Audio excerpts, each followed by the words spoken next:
Wow, thank you very much. I'd like to give you guys the same ovation because you realize that you guys are the absolute best. And I want to tell you right now how much we appreciate you. Without you, none of this is possible. Thank you for attending our annual Premier's Dinner and our fundraiser. It's a very, very big deal to us. We had a picture up on the sides of the 350 people from RCA that attended last year's UCP AGM. Again, we led the province, as we normally do, 3 years in a row. So though you may or may not know it, you are considered the leaders in the grassroots movement in Alberta and per capita in Canada for sure.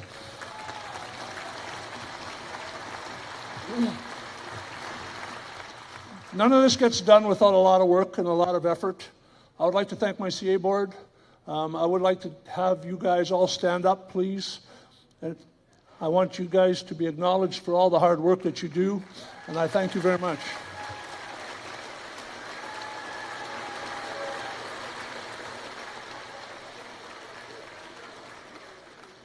This is a first-class event. That's the one thing that first-timers come in and say that this hall is amazing, the food is amazing, and the attention to detail is what makes it what it is. So I would like to thank everybody that helped, all of the volunteers, and the timing for this event could not be better. It is decision time. We have to make up our minds what we're going to do. We have an opportunity, a rare one, one that I don't believe we'll ever have again. So this is a democracy. Inform yourself and choose well. We may not get another shot at this. It's my pleasure to introduce our MLA, a gentleman that works very closely with our CA board that represents us in government, works very hard for us, MLA Scott Cyr.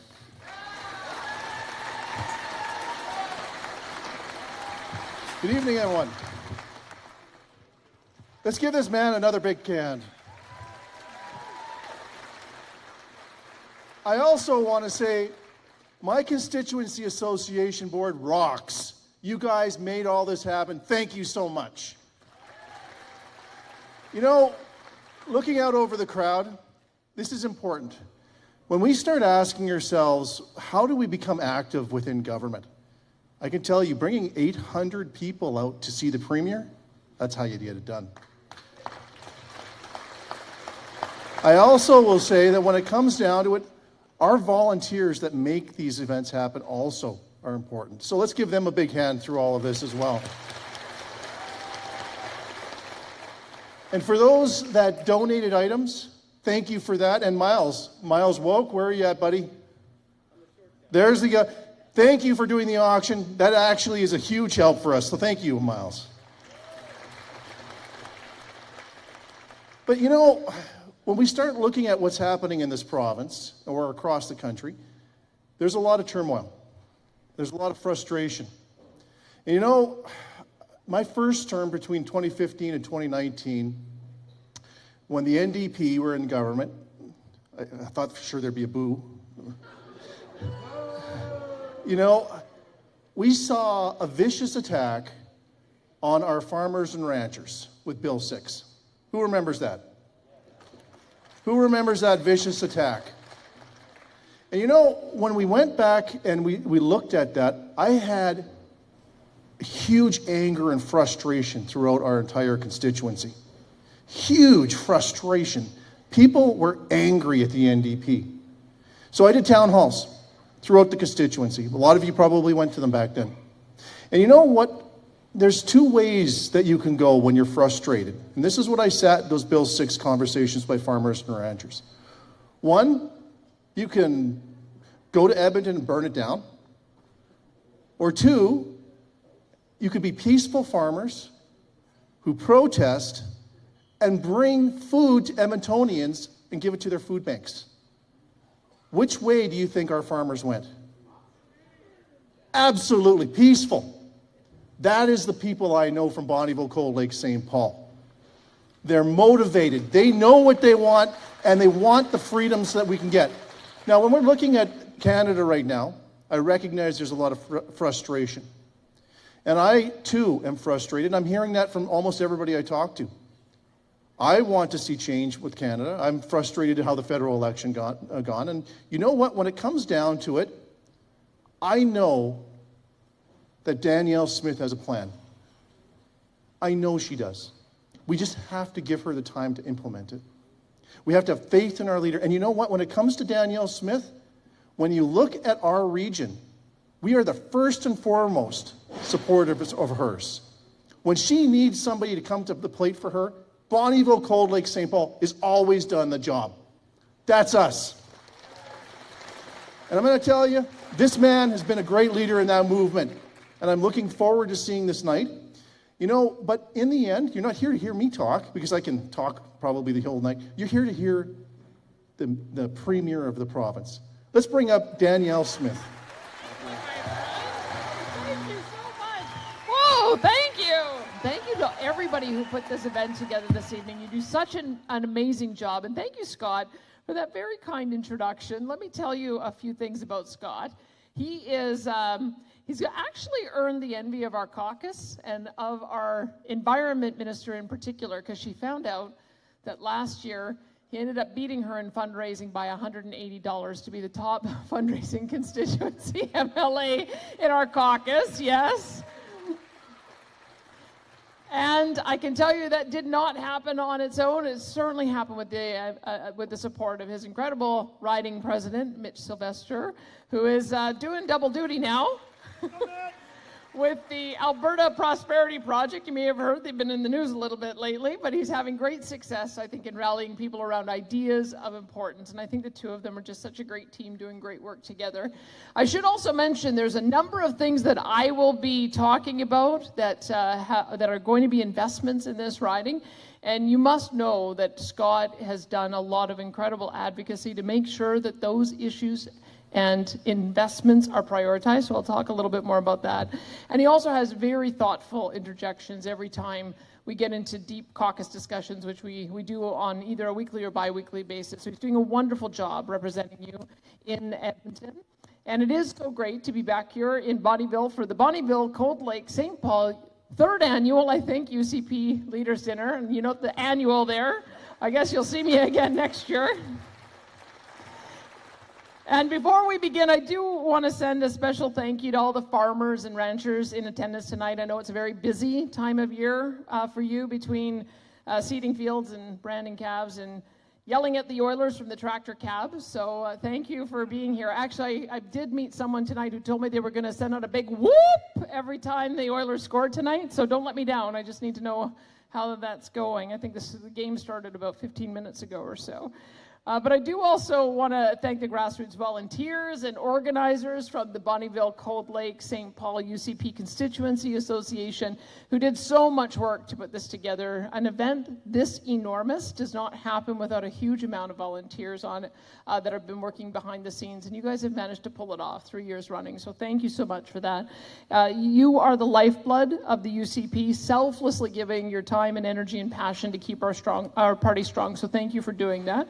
And you must be doing something right, because there is something very special happening in Bonnyville-Cold Lake-St. Paul, because in 2023, we won this seat with more than 75% of the vote, our highest margin of victory in this riding ever. And then in 2024, this riding sent more UCP members to our record-breaking AGM in Red Deer than any other riding in the province, which is a tremendous show of grassroots advocacy and support. Yes, that's a round of applause for you.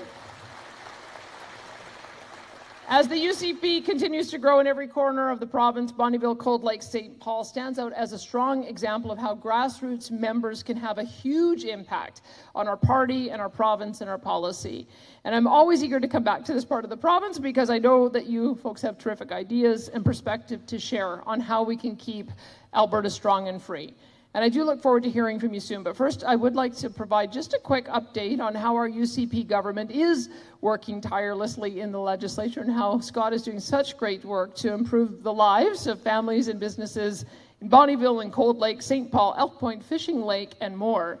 As you may know, the government recently introduced Budget 2025, which is a plan that will support Alberta families and businesses and help meet the challenges of today and tomorrow. In 2023, the UCP made a promise to cut personal income taxes for all working Albertans. We were going to delay that tax cut, but then we saw the turmoil happening in the world and we decided to accelerate that.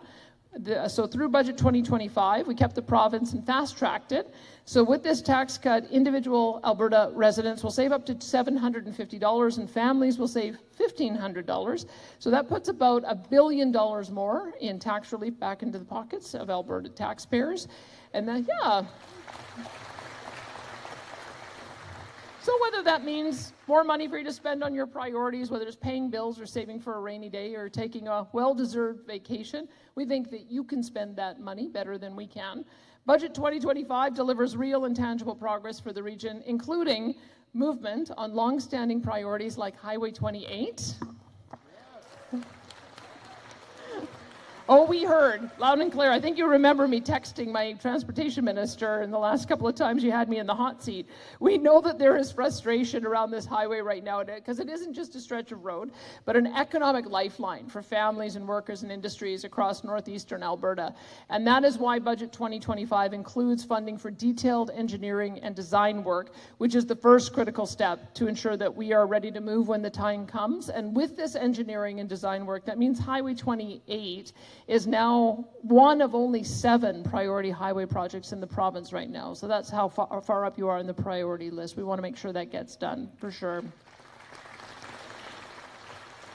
And we're also investing in people, Alberta's most precious resource. As many of you know, our UCP government is investing $8.6 billion to build and modernize over 100 schools across the province for growing families and communities. Took us a little bit by surprise that starting in 2022, we have had over 450,000 people move to the province, including 230,000 kids. And so our schools are just bursting at the seams. So that is why we have to start with planning funding for Art Smith Aviation Academy, North Star Elementary School, and Cold Lake Junior High School. And then our support in the region extends even further. We're providing grant funding for the St. Paul Abilities Network and funding for family and community services in Bonnyville, St. Paul, and Glendon. We're also investing in seniors housing to develop 61 units in Cold Lake and 47 in Bonnyville, alongside new housing initiatives on the Elizabeth Métis settlement and additional specialized housing in Cold Lake. We're also providing funding to support the Elk Point and District Agricultural Society, as well as the 2026 Olympic Winter Games in the Lakeland region. You're going to be busy out around these parts. Now, we may as well talk about the elephant in the room, and that is our relationship with Ottawa. As many of you know, this past week, we introduced a piece of legislation to protect democracy, deliver fair and open elections, and increase confidence in every vote cast. That bill, if passed, would ban the use of electronic vote tabulators, which is a policy passed at the AGM. It would eliminate vouching at voting stations, so you have to show up with ID. It would require the unofficial vote to be completed within 12 hours, so when we go to bed at night, we actually know who won the election. It would end the practice, this wasn't important too, of the vote anywhere option and require voters to cast their ballots in their constituency of residence or by requesting a special ballot. It would also increase access to direct democracy by updating the Recall Act to make it easier for Albertans to hold elected officials accountable, by lowering the threshold signature and extending the time frame to collect signatures, and you may have heard, it would improve the Citizen Initiative Act process by setting the threshold for all successful petitions at 10% of eligible voters who participated in the last election. And so, yeah. And you know, it's funny, I was on a Ryan Jesperson show today, and he was sort of led with, why did you do this? I said, well, you know, if Pierre Poilievre had won the election, you would probably be grilling me right now about why we ended vote tabulators. It was just a package of reforms because we heard feedback from our members that the threshold that was there before was just too high. We had 20% of the total electorate was what the bar was before. So if you wanted to try to get a vote of citizens on any issue, you would have needed 566,000 signatures. Well, if that's the case, you may as well not have a law at all, because that threshold is just almost unachievable. And so we wanted to put it into a point where it could be achievable. So it's 177,000 signatures, which is still a lot. But I guess there's some organizers who feel pretty confident that they're going to meet that, at least on a couple of questions. But some, and that has prompted some to have raised concerns over the legislation this week, because they believe that people do not have a right to put issues that are contentious up for a vote of the general public. And I have to say I disagree. I believe that Albertans do have a right to be able to put forward issues of importance to them. And if they receive the required number of signatures, then those issues should be decided by Albertans through a referendum vote. Yeah. Now, I am very well aware that there is a large and growing number of Albertans that have lost hope in Alberta having a free and prosperous future as a part of Canada, with many of these Albertans organizing petitions to trigger a citizen-initiated referendum. Some of them might even be on this stage with me tonight. But the vast majority of these individuals are not fringe voices to be marginalized or vilified. They are loyal Albertans. They are quite literally our friends and neighbors, and really have just had enough of having their livelihoods and their prosperity attacked by a hostile federal government. They are frustrated and have every reason to be. Most Albertans I know also know, and I've repeatedly stated, that I do not support Alberta separating from Canada. I personally still have hope that there is a path forward for a strong and sovereign Alberta within a united Canada. What I think we can all agree on is that us Albertans, we just want to be free. We want to be free to develop and export that incredible wealth of resources we have to the benefit of our families and future generations. We want to be free to pursue opportunities with the ideals of entrepreneurship and hard work and innovation that have become synonymous with the name of our province. We want freedom to choose how to best provide health care and education and other needed social services to our people, even if it's done differently than what Ottawa has in mind. But that freedom has been under attack. For years, the federal policies have blocked pipelines, capped our industries, driven away hundreds of billions of dollars of investment. And these decisions have cost us jobs and opportunity and the future that we owe to our children and grandchildren. Ottawa's overreach, from carbon taxes to net zero mandates, has not only hurt Alberta, but it's weakened Canada's place in the world. But we will not despair. As Albertans, we will do what we have always done. We will act.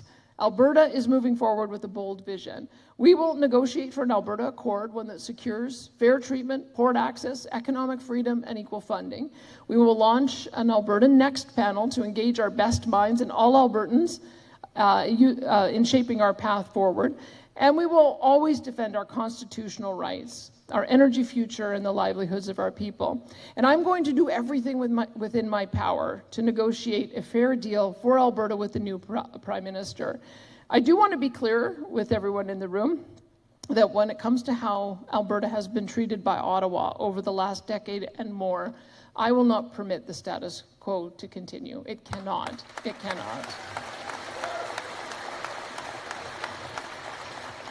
Our province has always stood tall, loyal, generous, and deeply committed to the Canadian dream. We've built this country, welcomed fellow Canadians with open arms, and contributed hundreds of billions of dollars to support programs and services across the country. We've not asked for special treatment, only the freedom to develop our resources, pursue opportunity, provide our families for our families in the Alberta way, with hard work and innovation and determination. And my hope, my great hope, is that we will get a new deal within a united Canada. We are proud Canadians, but our loyalty must not be mistaken for submission.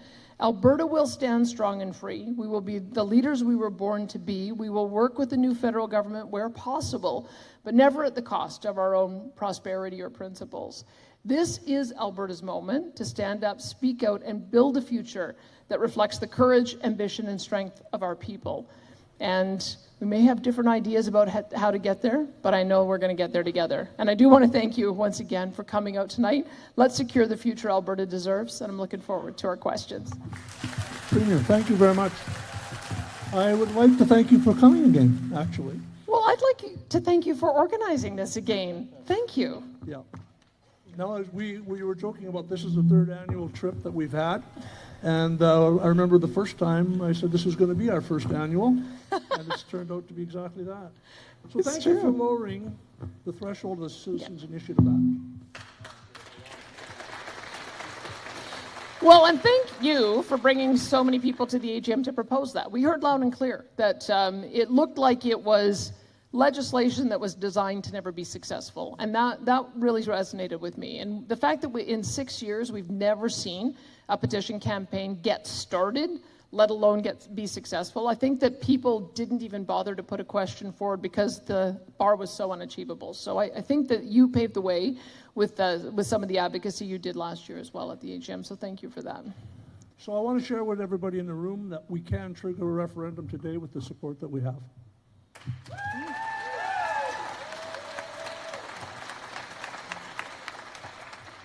The polls are suggesting that up to 44% of Albertans support separation. If that's the case, Premier, what percentage do you think of that would be UCP? There is a poll out by, I think, Angus Reid today. I haven't had a chance to look at it in detail. It has it a little bit lower, still higher than they were expected. It was about 36%. And I think it's 50-50 when it comes down to UCP voters, quite a bit lower when it comes to NDP voters. But that's, I think, it wouldn't surprise me in this room if we saw that same kind of split, that there's about a third of people who are ready to go today, a third of people who, well, it doesn't matter what the Ottawa will do, they want to stay part of Canada, and a third that are open to being convinced based on whether or not we see action one way or the other. And so we're just trying to have that conversation. I think it's an important one to have. I fully appreciate why people are fed up after 10 years of being treated the way that we have, knowing especially it's almost all the same cabinet ministers who made these same terrible policies who are still there. I do understand that can be the case. However, I also know that leadership can change direction. I don't know if this particular leader will change direction, but we're going to find out pretty soon. Well, we're going to find out pretty soon, because I think you're going to have more leverage than you would have ever had before, because we can actually trigger the referendum for independence. So I think that they're going to come to the table understanding that there's a big threat here. And I really believe it's a legitimate threat. From the conversation I've had with everybody out there, I think this is a legitimate threat. Your thoughts on that? If I may, you're right. I think here's the thing. You were telling me you were going to hire a pollster to do some polling on this. I don't think you're going to need to. Everybody is polling on this issue right now because they're seeing that you've got a certain number of signatures on your website. So they're wanting to know what's going on here. And so there was another pollster who asked about the threat and how concerned people were about this separatist threat in Alberta versus Quebec. And 52% took it seriously when it came to Alberta, and 42% took it seriously when it came to Quebec. And so that gives you some idea about how nervous everyone are, that the federal government may have just pushed things a little bit too far.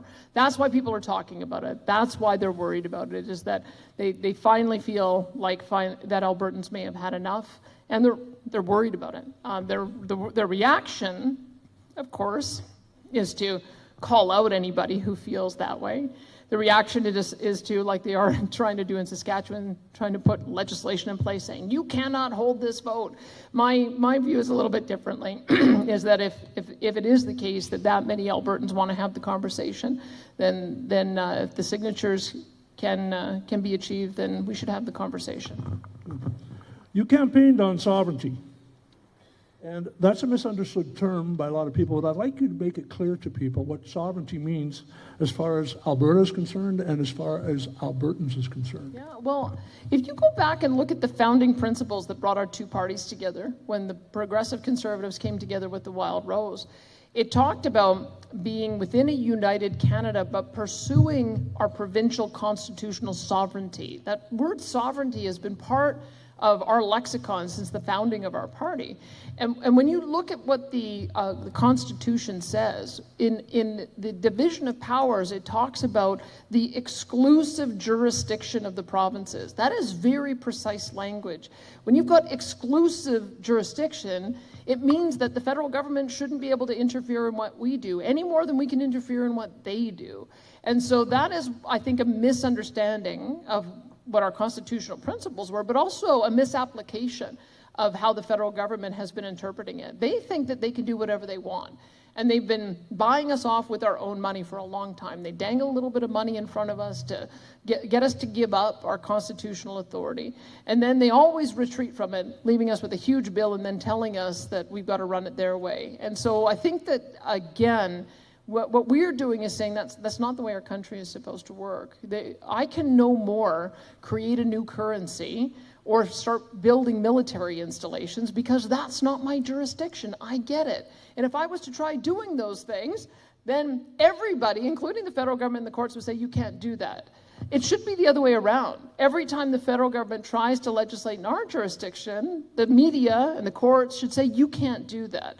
And that's what I would like to get to, because I think Quebec is the only province that has fully understood how our country really should operate. And I think if we were to get that kind of decentralized autonomy, I think it would probably actually quell some of the separatist desire in Quebec as well. But as long as the federal government tries to take over everything, tries to dictate, tries to legislate in things that are against our values, this issue of greater autonomy is going to keep on flaring up.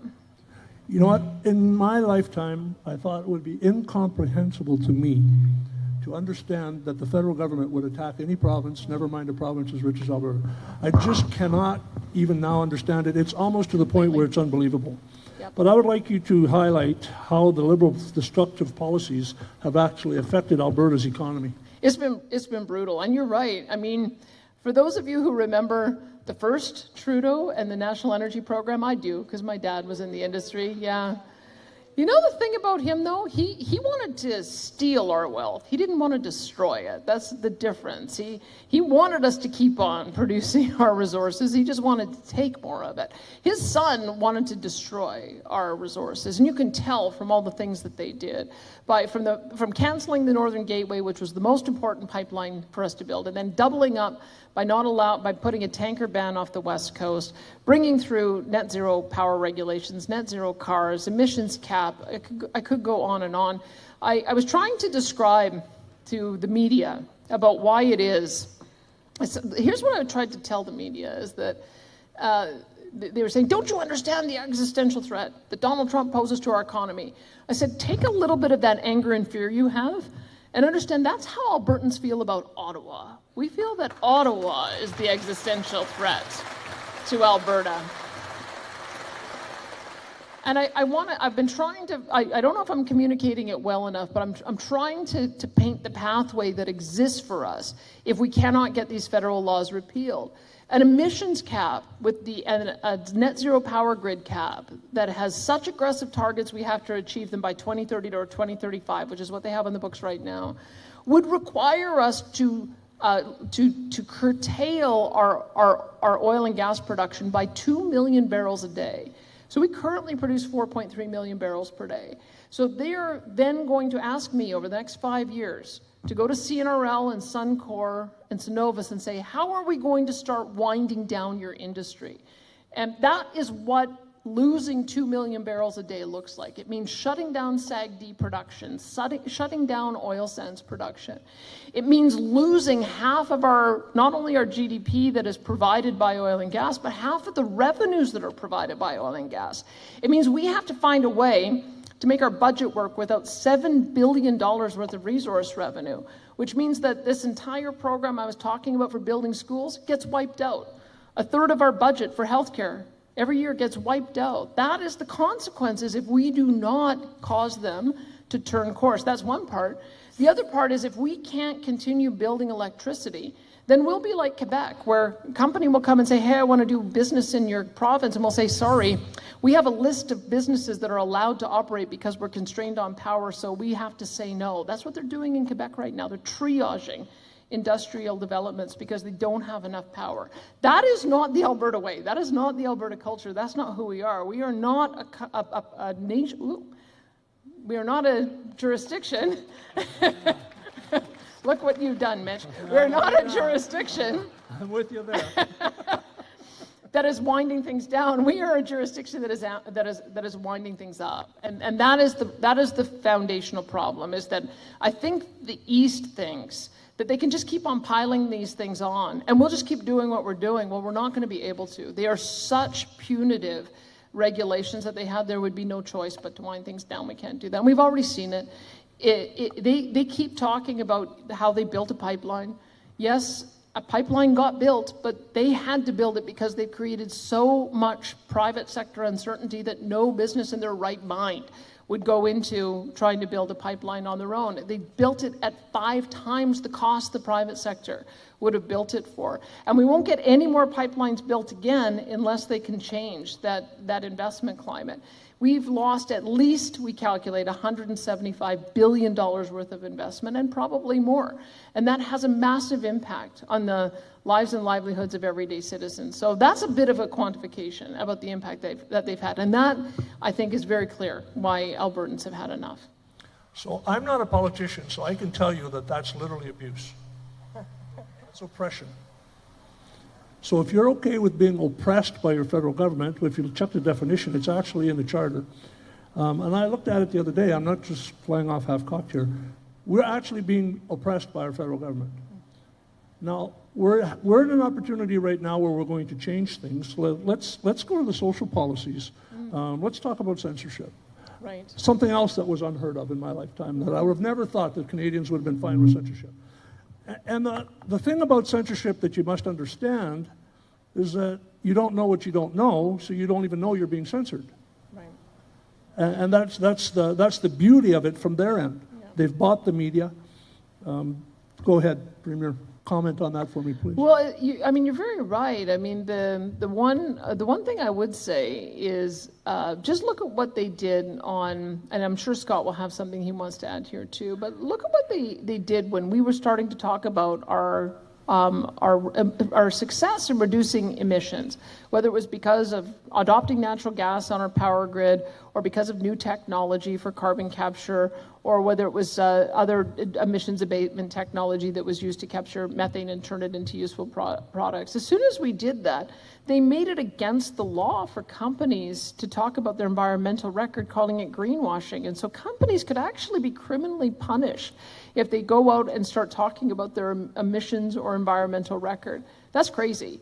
And there's a multitude of other examples. I mean, I think we started seeing it 10 years ago, where we created a hurt feelings law, essentially, that if you said something that hurt somebody's feelings, all of a sudden you were canceled from your job and canceled from social media and victimized and hauled before human rights commissions. I feel like that is turning back a bit. I think there's been a bit of a backlash to it. I feel like we're getting a little bit more free speech, but the federal government is intending, if at least under the former Prime Minister, of going down a pathway where they're going to be regulating all of our independent media the same way they regulate the mainstream media. And we've seen the mainstream media, it's no longer fair, accurate, or balanced.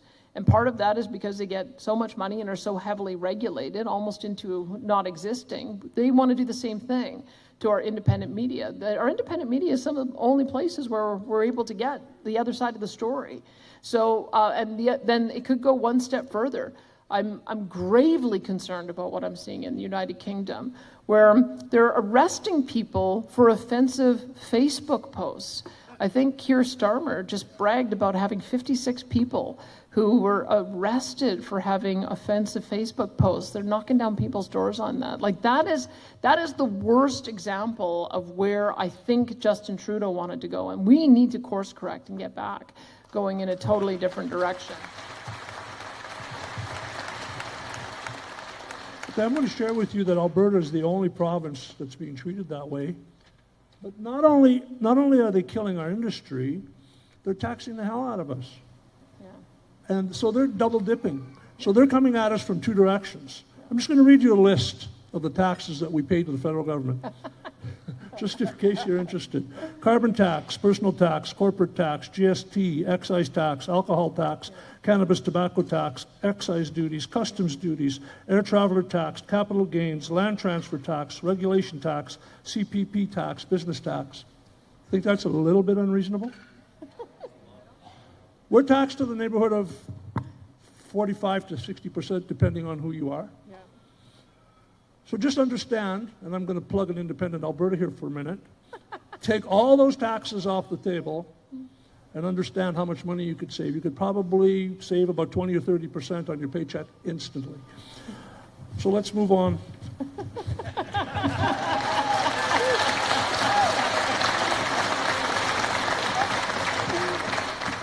Premier, please comment on our new Prime Minister. You first. Okay. Well, I remember when Klaus Schwab of the World Economic Forum was telling everybody that Justin Trudeau was in his hip pocket. Yeah. I can remember a reaction that you had on that. Yeah. I also want you to comment on the World Economic Forum's goals and how they relate to Canada, maybe. Yeah. The World Economic Forum is, I mean, I never had any interest in being involved in that group, because any group that likes to brag about how they control politicians, a group of billionaires bragging about how they control politicians, is not a group that any politician should be involved in. And the unfortunate part is that we have had senior individuals in the Liberal government be heavily involved with that. I think Chrystia Freeland's on the board. I'm not sure what Mark Carney's role is. I think he's been on the board as well. But do know, like, Klaus Schwab had to step down because they're looking at him for misappropriation of funds. So with any luck, that organization's fallen completely apart. That's what I'm hoping. And I think Jordan Peterson a couple of years ago decided to create an alternative organization of like-minded, freedom-loving people. And I think he had a conference last year in London. So I'm encouraged by the fact that there is a counter-intellectual movement that is trying to unwind a lot of the terrible ideas that came out of the World Economic Forum. The problem with talking about them is that anytime you talk about the ideas that they discuss, they sound so insane that you sound like a conspiracy theorist, right? But if you look at the kind of things they talk about, no kidding, they talk about having a credit card that has a carbon limit on it, so that once you get to your limit of how much CO2 you've produced because you purchased too much gasoline or diesel, or put too much, or had your home heating up too high in the winter, if you run that through your card would stop working because you've reached your carbon limit. Those are the kind of ideas they are actively talking about at the World Economic Forum. They're actively talking about how everybody should be a renter. You should own nothing and you'll be so much happier, right? I mean, these are the kind of ideas that they're putting on the table.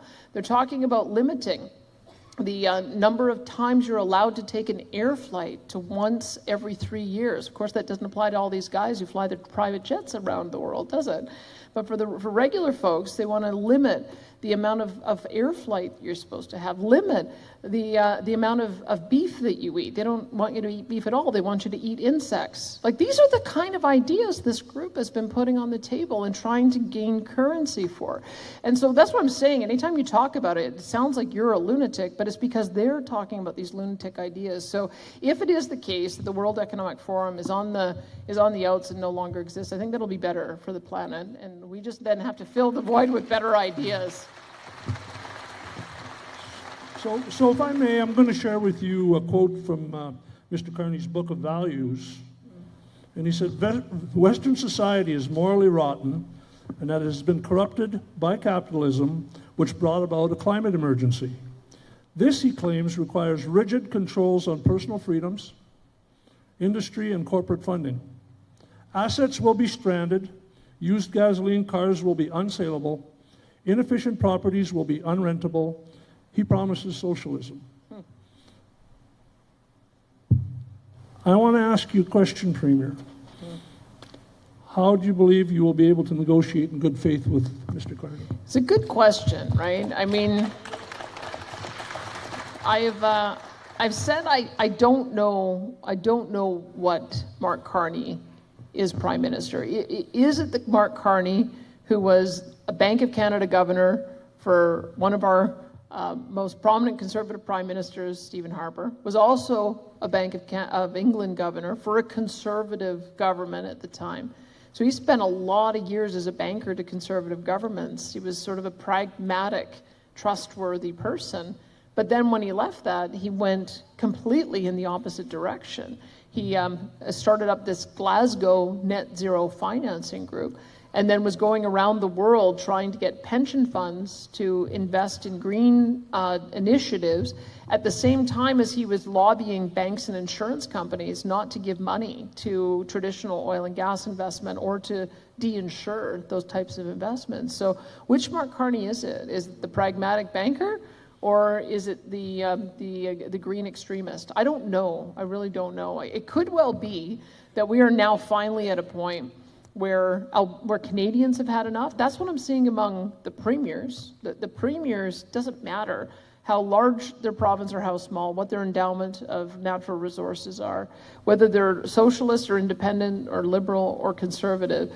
Every one of us have projects that we want to develop to generate revenue, to create jobs, and to be able to find new markets. And so it could be that he's become Prime Minister at a time in our history where Canadians have made a collective decision to go in a different direction. And if he's pragmatic and smart, he will follow along with that direction. But he has a very short window here, and I've told him that. I said, we've been told a lot of things for 2.5 years from the previous government. We tried to find some common ground to move forward, and they would not budge. In fact, every time we pushed, it's like they doubled down and did something worse. And so I think he's got a narrow window here through the Budget Implementation Act, as well as through his first legislative session, to show he's moving in a different direction. And next year, when I come back for round number 4, I guess we'll have an answer to that. So my answer to you is, how much does he have to give us, and how long a window does he actually have? I think 6 months. I think that's the most, really. Like, it's... And how much does he have to give us? Well, I think it's a down payment on an ongoing conversation, because I'll tell you the things that we put on the table. First of all, we have to be able to get an economic corridor. Our most important economic corridor is going to be to Port of Prince Rupert. We already export propane from there. There's already a pad for LNG. It was a perfect place as well for a bitumen pipeline to end. And it's direct line of sight to the Asian markets, which are only 8 to 10 days away. We have a huge advantage over the Americans in being able to develop that port out. Plus, it's also a rail line that allows us to export anything we could possibly desire, whether it's our wood products or our agriculture products or any of our other products that we want to export internationally, critical minerals and others. So I think that corridor is the most important for us. I'd love to see a corridor up north so that we could start building out Arctic security installations as well and help our friends in Nunavut and Northwest Territories develop their critical minerals. I know Manitoba's talking about building out Churchill. We could build out that way as well. That could be another way for us to get through Hudson Bay and go over into Europe. And Ontario has been talking about James Bay, just a little spur line up to get to James Bay. And if we could get those, that would make a massive difference for us. And so I'd be prepared not to have the fight with the Bloc Québécois and Quebec, because they seem to want our money, but they don't seem to want our energy resources. But those 4 things I would think would be vitally important. The other issue, too, is on public safety. I mean, Mitch knows better than anyone how the federal government is targeting law-abiding gun owners and sports hunters and farmers and ranchers who own firearms, as opposed to going after who they should be going after, which is the criminal use of firearms, those who are smuggling it, those who are bringing it into our country for organized crime and gang crime. They've got the wrong priorities, and they are allowing a revolving door of criminals to go in and out of jail. That's another massive priority that they have to be able to meet. We've got to stop targeting our law-abiding gun owners and go after the criminals. They also have to, we have to start addressing this issue of the lack or the over support for provinces that don't need it by smaller provinces who shouldn't have to be paying it. And I'm talking about, why is Newfoundland and Labrador subsidizing Quebec? It makes no sense that Newfoundland and Labrador pay into equalization and Quebec draws out. So figuring out a way to make sure all of the provinces are treated fairly with equal per capita transfers that we can ultimately use to, or turn into a tax point so we can collect our own revenues. That's another thing that I'll be asking for. And there's probably a handful of other things, but I think that there's got to be some movement on each of those so that we know that there is a true change of government, because they've gone so far in the wrong direction for so long. Okay, I want to expand on that, please, Premier, if you would allow. Last year, we put the Bill of Rights through at the UCP AGM, and we got a supermajority on that. And the Bill of Rights was a little bit less than what we expected and hoped for sure. But there's a big error, as far as I'm concerned, in the right to bear arms. What we see, and I had a lawyer write this up for me, so I don't think it's necessary that I read it, but I'll just explain it to you. The right to bear arms, the Bill of Rights to include the right to acquire, keep, and use firearms in accordance to the law is what's in our Bill of Rights today.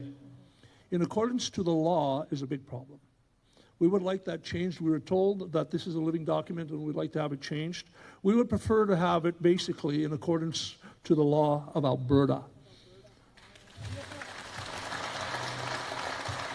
And I'm asking you if you would consider an amendment to that to change it so that we can protect ourselves from these people, because Carney has actually told us he's coming for our guns. He has, it's true.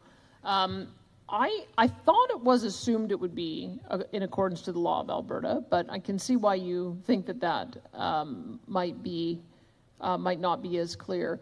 The intention behind it was to recognize that there is some limitation on the right to own firearms. In the U.S., their Second Amendment was initially interpreted to be that you had the right to bear arms for the purpose of having a well-armed militia. So it was quite narrow when it was first interpreted. It got reinterpreted, I think, around 2008 to be much more broad in its interpretation, but still acknowledged that there were some limitations, like if you perpetrated domestic violence, or you have a mental disorder, or you've used it for criminal use. There is, or you want to buy a tank or a bazooka. There are certain things that they recognize, even in the United States, is a limitation on that right.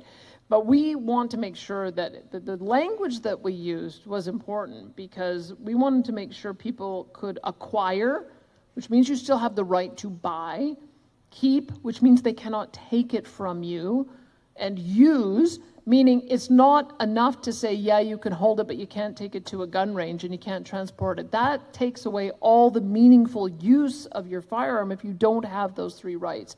So that's why we thought it was important for us to enshrine those in particular. There is one additional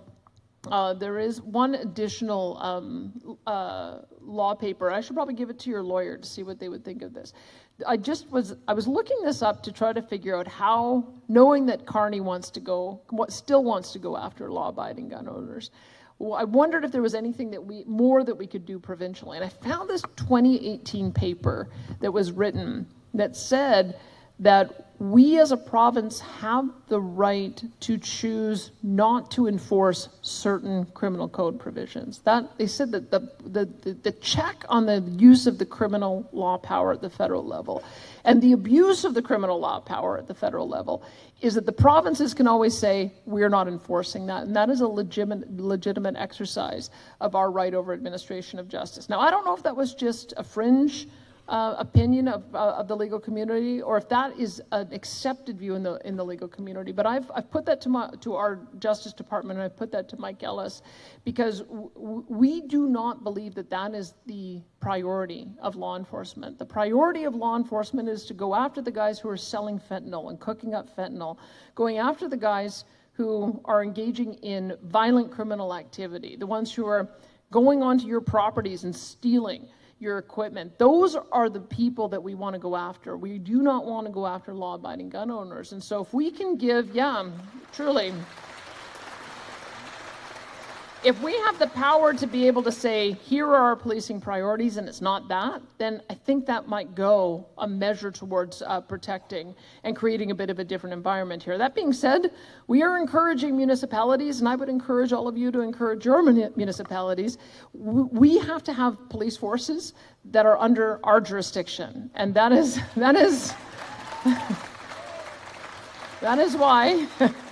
That is why we are creating a provincial policing authority for our sheriffs, and we have many of our sheriffs that are now trained up to that level. We are prepared to create detachments of sheriffs into communities as an alternative. We are encouraging municipalities to look at whether they want to establish their own municipal police force, as they did in Grand Prairie, or have a regional policing force, if that makes sense, to have a number of communities come together. But I think that's going to be essential in making sure that we have some control over establishing our policing priorities, is that we've got to have those law enforcement respond to us as opposed to their bosses in Ottawa. I would just put that to you. I know it's a little controversial when we start talking about the options for policing, but I think that's going to be one of the keys to make sure that we don't have a misapplication of those policing resources. Thank you. Would you consider challenging that under 9213 of the Charter, so that, because we're in control of property and civil rights in Alberta? Yes. And I would really think that that would be our path out. Completely. Yes, completely. That's part of the reason I wanted to assert that we have the right to make our own decisions about protecting law-abiding firearms owners, is I want to have that fight. I want them to try to argue that somebody who is legally purchased, legally used, and never used in a criminal way, a firearm, is somehow under their criminal power as opposed to our property rights power. Absolutely. That's part of it, is that I think that there's a robust discussion to have around this. I think that they are misusing their power when they go as far as they do to say that because a gun looks a certain way, therefore it's by definition criminal, therefore they have the power to ban it. I just think that's an inappropriate use of the law. And you should be encouraged that all of the actions of all of the different provinces and all the different groups that have opposed them, they've spent something like $46 million and haven't been able to yet confiscate a single gun because no one wants to do this. So I think that should be encouraging to everyone. And we are going to do whatever we can to stand in the way. I thought it was also encouraging that virtually every police force that I saw that was giving an endorsement, they were not giving it to this guy. They were giving it to Pierre Poilievre, who was also advocating for the freedom to own and use firearms. So I think there's probably a pretty epic battle coming on that, and we're prepared for it. Okay, just a couple more questions, guys. I know we're dragging on, but this is a fairly important conversation, and I don't want to miss the opportunity to have it in front of you. The next point I want to bring up is Alberta pension. We've been chasing, we've done 80 or 90 town halls on Alberta pension, and I'm going to tell you, and these are your words, this is a no-brainer. Just understand, I'll give you a short overview of what's going on there. Basically, Alberta contributes $9 billion a year to Canada Pension every year. Our seniors collect $6 billion a year. The formula is very simple, which is a formula that Ontario made in the CPP Act when it was first built. They said that any money that you give to CPP that is more than what you collect, it goes into a place especially for you. So you have a fund built into the CPP that belongs to Alberta. They have it in their revenue pile. They have it as an asset with the federal government, which is totally untrue. It should absolutely be the asset of the province of Alberta. Now, what we've got going on there is that asset pile is built up to a number, and the formula is very simple. It's in the CPP Act. You can go read it yourself. They owe us $335 billion. Plus $3 billion and $3 billion and 2 years interest on that. So I'm going to ask you, Premier, you don't need a plebiscite to call this over. Why don't you call it home? Well, I thought it was a no-brainer. In fact, I was really excited to release that report because I thought people would look at this and say, oh my gosh, is this unfair? And if you fast forward another 50 years, it's going to be even more unfair. And I actually thought that we were going to see, especially young people, I thought they were going to say, no, wait, we want to be able to have our own pension plan, knowing that if you do opt out of the pension, the rule is you can only do it if you secure the benefits of those who currently receive them. You cannot pay less than what the CPP does. So perfect protection for those who are already receiving it, but also lower benefits for those who are still paying into the program. And I was, I misjudged where Albertans were at. If you saw, the media kept on asking for our access to information requests on our internal results, and I think they're out, like more than 50% said they weren't interested. So Mitch has done amazing work on going out, educating people. We've been trying to get the actual number of the transfer, but at the moment I have not seen the appetite to have a referendum on this. That might change, and if it does change, we'd put it on the ballot. In fact, if Mitch is successful in getting the number of signatures for the other initiative he's working on, maybe we put the pension plan on at the same time, and then we can get both of them voted on. But at the moment, I just feel like if we were to put it to the people, it would be voted down, and I think they'd vote it down because they don't have full information at the moment. So I'm still trying to get the information that we need to know what the transfer is. Do you know what the federal perspective is? Because they told us they believe that.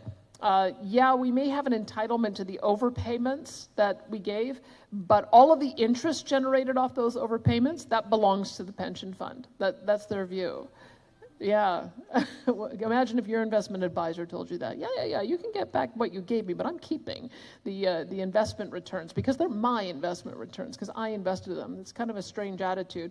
The other argument that they've made is, well, you're in this collective plan, so you only get back an equal per capita share. It's only based on your population. And so at the low end, that would mean that the transfer is only around $95 billion versus the $325 billion, which we think the formula shows. So that's a big range. And that's part of the reason why I think that's part of the reason why I think Albertans haven't quite been persuaded yet. Would you challenge that in court? Yeah, I mean, this is the question. I think we kind of need to, they gave us a formula that they think we could use to calculate it, but they didn't give us a number when we asked them to. So we were waiting until this election was over to see if we could start again. I think we have to get an answer because I think Albertans need to resolve this. But it could well be that that's maybe the next step is that we've got to get the court to decide. I'll take that away, talk to my finance minister, because it is legislation, and the legislation should be pretty clear to interpret. Because I think if we knew what the number was, we'd be able to say, okay, here, Albertans, this is the number. This is what it would be if we kept on with this plan. And then we'd be able to have a true conversation about it and a true vote. Every day in the House, we're hearing from the NDP. They're making some horrific, untrue allegations against yourself, the Minister of Health, and the Minister of Justice. Allegations they would never say outside of the House. Would you kind of maybe walk us through that? Because I think that it's important for everybody to, you read it in the newspapers, and the newspapers are really leading on this, which is what legacy media tends to do. I'd love for you to be able to voice exactly, kind of quickly, because I know that we're running out of time here, but it is important that Albertans hear the truth from you. Well, let me tell you, we will get Judge Wyant's report at the end of June, and so you'll be able to read it for yourself. And we wanted to take the allegations seriously because they are serious allegations. But as we looked at the statement of claim, and as we looked at the so-called evidence that kept coming out, what it came down to is that the former CEO didn't want us to continue on with charter surgical centers. That became very clear. That I had a conversation with her in last August where I told her we were going to move to activity-based funding and we were going to move to local decision making. And a week later is when she started her investigations into how terrible charter surgical centers were, which is kind of interesting timing, don't you think? And one of the things I remember her saying is, well, you must understand that Alberta Health Services facilities, they can do every surgery cheaper than anywhere else because you already give us all this money. And so if you just give us the extra incremental surgery, it's going to be cheaper than anywhere else. And I just thought, well, that's kind of an interesting way to do math. Don't you normally have to work in what the nurses are charged and the operating room expense and the capital expense? And so we have just today done an analysis of how much it really costs to deliver surgeries in every hospital that does knee and hip and joint replacements. Because this is what's at dispute. The charter surgical centers, they charge anywhere from $4,000 to $8,000 for a knee. So what we discovered today, when you calculate in the cost of the surgery and all of the nursing staff, the cost of the surgeon and the overhead, it's as much as $35,000 in hospitals. And so I would say that's important information for the public to know. In fact, when we looked at it, every single charter surgical center is able to perform surgeries for a lesser cost than every single Alberta Health Services hospital. So if you... I would just ask that you be patient, because all of this will come out. I want to get the judge's report out first, but this is what has happened. I promised you that we would not let Alberta Health Services take over our government the way they did a few years ago, as we all remember. And part of doing that was making Alberta Health Services become a provider of hospital services so that they didn't have that kind of supreme control over everything. And I can tell you, they don't like it very much. They've been fighting us every step of the way. So I know it's always uncomfortable when you read allegations in the paper, but I wanted to put it into context for you, because we're just going to keep charging ahead. We know that our job is to make sure that we use your tax dollars as efficiently as possible to deliver the best care possible.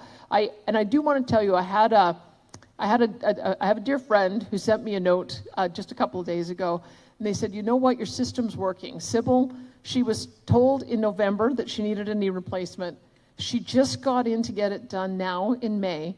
So a 6-month wait, and he said it was the best care that I've ever had, and it was at this Charter Surgical Center, ASG, in Edmonton. He said it was the best care I've ever seen, and he has come from Europe, so he's seen a lot of European systems. So the system's working. We just have to keep on soldiering on, because those who like things to stay the way they always have, we're never going to make these improvements. The improvements could only be done with some really formidable leadership from your health minister, Adriana LaGrange. She has just been fearless and done some amazing work.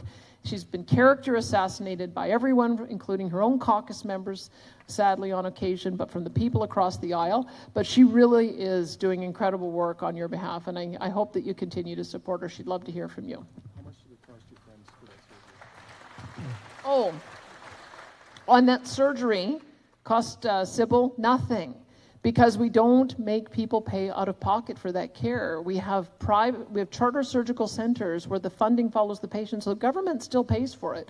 So I know that the NDP like to try to characterize that as something it is not. But the idea of us having a public provider and multiple service providers, that is going to be the way that we continue to improve care. So don't necessarily believe everything you read in the mainstream media, because they're not always accurate. But I hope you'll just give us the benefit of the doubt until the report comes out, which will only be a couple more months. Thank you, friends. I'm going to leave you with one final thing. I'm going to leave you with the question. Do you agree that the province of Alberta shall become a sovereign country and cease to be a province of Canada? Yes or no? Do you honor? You can answer that.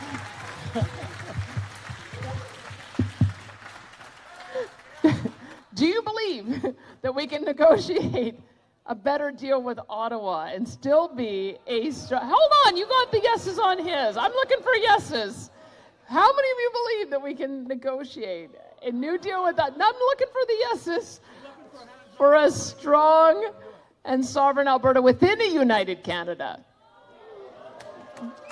I got a few. I'll take it where I can. I'm going to try, guys. I think I owe it to you to give it a try. So we'll be, as I said, this is our 3rd annual. I know I'm coming back for another year, and boy, a lot can change in that time. But thank you so much for everything you do to support Scott, and thank you so much, Mitch, for hosting us again tonight. Thank you so much. Good job. Thank you. Which way am I going? I can just have this one over here. Yeah, I'll take that. Thank you, Mitch.